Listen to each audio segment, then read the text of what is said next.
So it's not just, I mean, perception, I get it. It looks like it's all Muslims, I'm telling you. Reality, it's not even close. Not even close. What? But you hope this stats open up some minds. But interesting. It's an interesting comment on the mainstream media. As you say, you might want to take a breath. Overwhelmingly, those who have committed terrorist attacks in the U.S. and Europe aren't Muslim. Let's take a moment for that to sink in. You right now, it's not your fault if you're not aware of this fact. You can blame the media. You say, let's start with Europe. Want to guess what % of terrorist attacks are committed by Muslims over the last 5 years? And it's actually less than 2%. Yep, less than 2%. I mean, and this was from Europol, which is like Interpol, but it's the European version of it. It's the EU law enforcement agency. And for example, I put in my article, in 2013, there were 152 terror attacks. In Europe. 152. 2 by Muslims. Overwhelmingly, they're committed by these separatists, ethno-nationalists, and I give details that we never hear about in America. Like in France in 2013, there's a group that wants independence of Corsica. They fired simultaneous rocket attacks at police stations in 2 French cities. Yeah. If Muslims had committed that, we would have heard that in America. But because non-Muslims committed it, we don't hear it. I mean, that's part of the issue to me. Well, and you talk about one of the worst terror attacks ever in Europe. It was in 2011. How do you say his name? Anders Breivik. Yeah, slaughtered 77 people in Norway to further his quote-unquote anti-Muslim, anti-immigrant, pro-Christian Europe agenda that he said in his manifesto, right? And you say, we did see press in the U.S., but not to the extent the way we see when a Muslim is involved, right? That's true. If this man was Muslim and killed 77 people, there'd be people marching in the streets like we saw in Paris almost. There'd be, world leaders coming together and saying, we're going to stand united, and the cable sphere would be filled with how do we prevent Muslim terrorists. This man, in his manifesto, I'm not making things up when he says he's a pro-Christian Europe, that's what he wanted. I'm not saying he's a Christian terrorist and he's motivated by his Christianity, but part of what he's saying, he's anti-Muslim and he's worrying about it's going to Islamify Europe, and Europe should remain Christian. On some level, there's an argument to be made. He was a Christian terrorist, and when it was raised in the American media, people like Bill O'Reilly went crazy, going, how dare you call him a Christian terrorist? They were outraged. Right. So even when you broach that topic, you say, there's Christian terrorists, they'll give you a million reasons why there's not. And there was a poll I didn't include of Americans. 85% of Americans think if someone's Christian and does a terrible act, even if they do it in the name of Christianity, like an abortion, killing, they don't believe they're being real Christians. But 50% believe that if you're a Muslim and you do something in the name of Islam, you're doing something that's consistent with the faith. Well, and let's look at... Yeah, I'm sorry, Dean, go ahead. No, I'm just saying, it's perception I'm fighting, and everyone's fighting who's trying to clarify things. And just so it's clear, I'm not saying there are not Muslims out there who would like to kill people. I'm not pretending that. I'm just saying let's put it in context, understand terrorists come in different backgrounds, religions, no religion, with all different agendas. Let's keep that in mind. Well, and you say back in the U.S., interesting FBI study, this is on U.S. soil, right, between 1980 and 2005, found 94% of terror attacks were committed by non-Muslims. Yep, and 42% of those were considered by Latino-related groups, a lot to do with Puerto Rico, and there was an island, Vieques, I think that was a big part of that at that time, earlier years, by extreme left-wing actors out there. It's a small percent, and I think the most interesting thing to me was, that's the next part of my article, there was a study in 2014, the number of Americans killed by Muslim-related terrorism since 9/11, after 9/11 to 2014, is 37 people. 37 Americans have died, but 190,000 Americans have been murdered in that exact same time period. Right. And, the question to me, who's the greater threat? Is it 30 people are killed every day by gun violence in this country? We're not having a summit on that. People are like, it takes courage to stand up to ISIS. It takes courage to say, I want universal background checks in this country. It takes courage to say we should have laws requiring locks on guns for storage. That takes courage. You're going to have hate threats. Just ask Shannon Watts from Moms That Demand Gun Violence about the threats that she's got and the vicious comments, because she just wants to reduce the loss of life.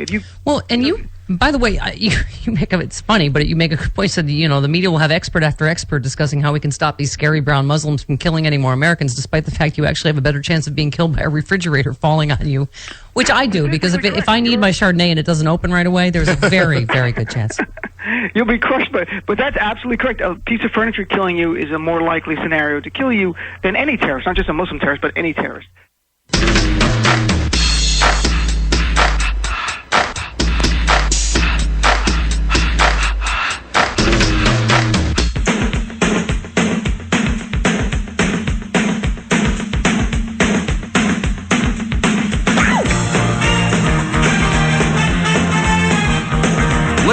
gentlemen, it's the Stephanie Miller Show. I'm walking on sunshine.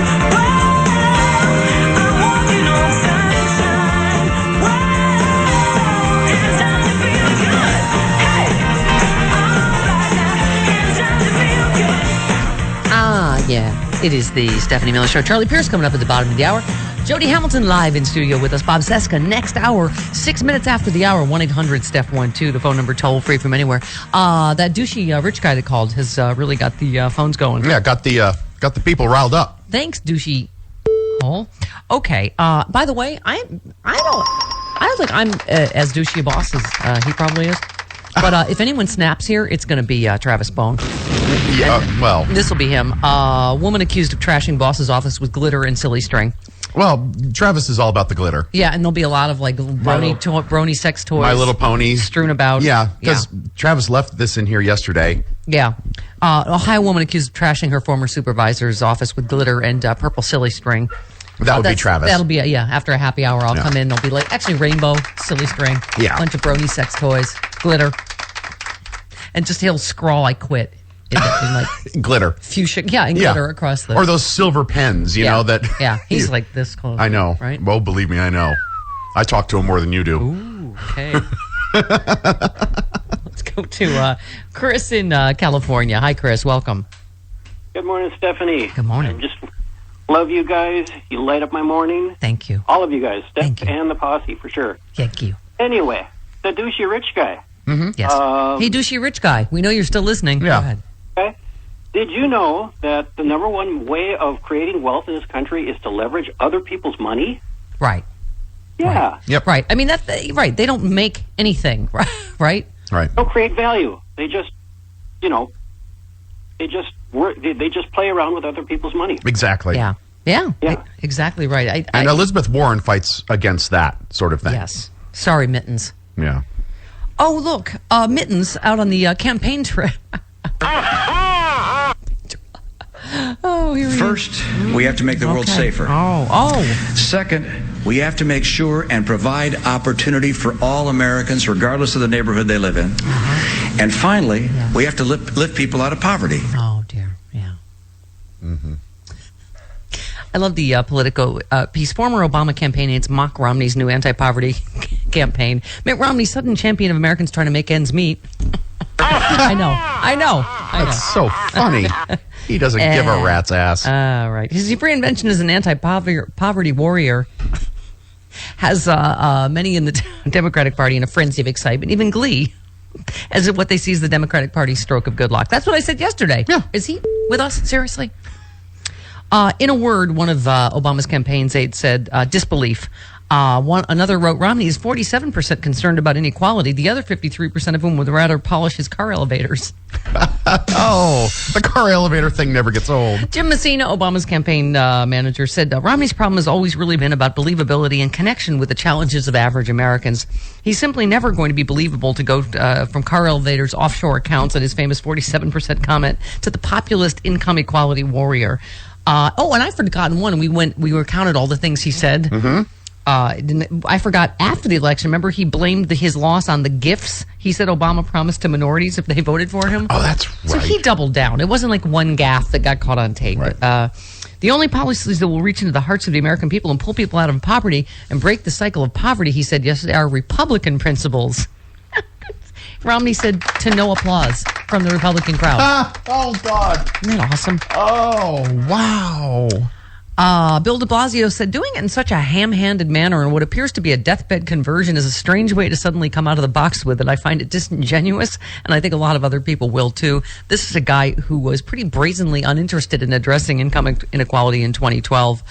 Stephanie Cutter, whom we loved during the campaign, said a message only works if it's authentic to the messenger. Thank you.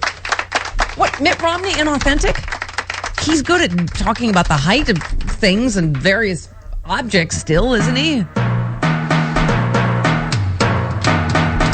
George had a son named Mitt Romney, awkward as can be. I love this thing. It seems right here. Trees are the right height. What height is that tree? George's son named Willard Romney lived a life tax-free. I was born and raised here. I love this state. What height is that tree? Oh my God. What height is That that isn't the right height, my friend. tree? Look out, Mittens. Look out. Michael in California. Hi, Mike. Welcome. Hey, Steph, Hi. Chris, Hi. Travis, and Sean. Hi, Sean. Sean got a shout out. If 85 people on this planet have as much wealth as 3.5 billion people, I think the 1% stigma is out of control. Somebody who makes $300,000 a year is in the 1%. Right. No. Along with all the billionaires. Right. Right, that's nothing. Some hedge fund managers make $300,000 a week. Yeah. So we got to let go of the 1% thing. It's the 1/100th, 1/1,000th, and the 1/10,000th of the 1% Right. that we have to worry about. Right. What Yep. do you think? Yeah, I agree. Yep. Let's go to Rishi in Illinois. You're on the Stephanie Miller Show. Hello, Rishi. Hi, Stephanie. Hi. How are you? Good. Go ahead. Hey, first-time caller. Just wanted to, first of all, vehemently disagree with, if I may say so, the asshole who called. Okay. All right. Here's Don't the use that word. Here's the point of the hole that called. You're not allowed to say hole on the air unless you have a box like mine. Right. Okay. Although if you're watching on Free Speech TV, you heard every word, and you can hear every word of it on the Stuffcast. Only $4.95 a month if you buy your Thanks very much. Marty in Florida, you're on the Stephanie Miller Show. Hi, Marty. Good morning, everybody. Hi. Boy, that guy has got me seeing stars. I Yeah. tell you, I grew up as a middle-class kid. I watched my father struggle, put us through college. I watched him do all the right things. And in the end, his insurance company out of California goes belly up. He dies. My mother has nothing. Yeah. And so much for the 1%. They feed off the rest of us. Yeah. And it's just, Mitt did the same thing.